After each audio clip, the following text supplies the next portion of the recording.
जिस बिहार की धरती पर भिखारी ठाकुर का जन्म हुआ, जिन्होंने अपने लोकगीतों में कुरीतियों पर ऐसा कटाक्ष किया जिसकी चर्चा आज भी की जाती है और संभव है आगे सदियों तक वे प्रासंगिक बने रहेंगे। जिस बिहार की धरती पर शारदा सिन्हा जैसी लोक गायिका का जन्म हुआ, जिन्होंने अपनी आवाज़ और लोक धुनों के जरिए सालों से देश विदेश की हिंदी भाषी जनता के दिलों में घर बना रखा है, संभव है सदियों तक उस आवाज़ और उनके लोकगीतों की सार्थकता को लोग भूल नहीं पाएंगे। ऐसा लग रहा था बिहार की लोक गायकी की उस विरासत को संभालने वाला दूर दूर तक कोई नहीं, लेकिन हाल की कुछ आवाज़ों से नई उम्मीद बनती दिख रही है।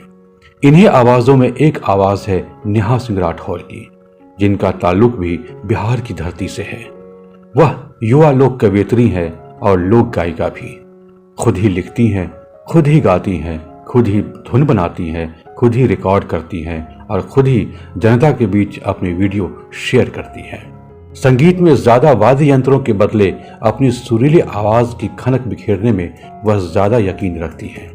हालांकि अभी नेहा सिंह राठौर के फिलहाल उन जैसी हस्तियों की ऊंचाई छूने में वक्त लगेगा, लेकिन कम समय में ही उसने अपनी आवाज और उस आवाज में समाज की पीड़ा और जनता की ख्वाहिशों को जगह देकर जो शोहरत हासिल की है, उसकी बदौलत वह आज की सबसे चर्चित कंटेम्परेरी फोक सिंगर कहलाने लगी है।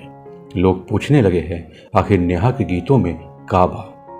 यकीनन नेहा के गीतों में कुछ खास बात है जो उसे बिहार की क्रांतिकारी लोकगीत और लोक गायकी की परंपरा से जोड़ती है।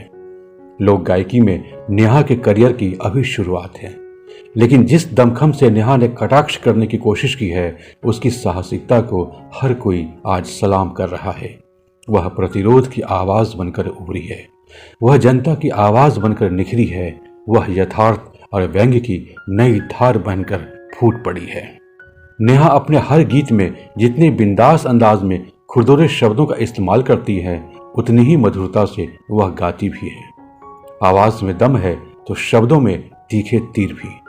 अपने छोटे छोटे गीतों वाले वीडियो के जरिए वह बड़ी से बड़ी बात कह जाती है।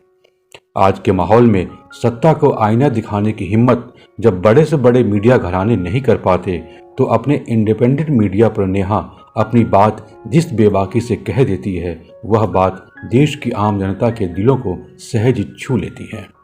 तो ऐसे में नेहा की लोकप्रियता के ग्राफ को बढ़ने से भला कौन रोक सकता है? यकीनन कहा जा सकता है कि समाज में जितनी निराशा होगी, बेरोजगारी होगी, महंगाई होगी, भ्रष्टाचार होगा, नेहा ही नहीं, नेहा जैसे लिखने गाने वालों को जनता हाथों हाथ लेती रहेगी।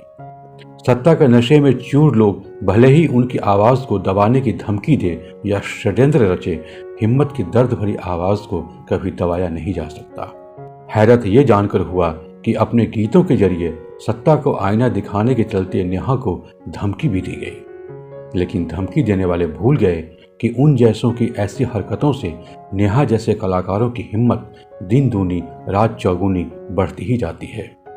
नेहा के गीतों, उसकी कला, उसकी आवाज, उसके साहस और उसके इरादे को पिक्चर प्लस साधुवाद देता है। देखते रहिए पिक्चर प्लस, यानी जिंदगी का बायोस्कोप।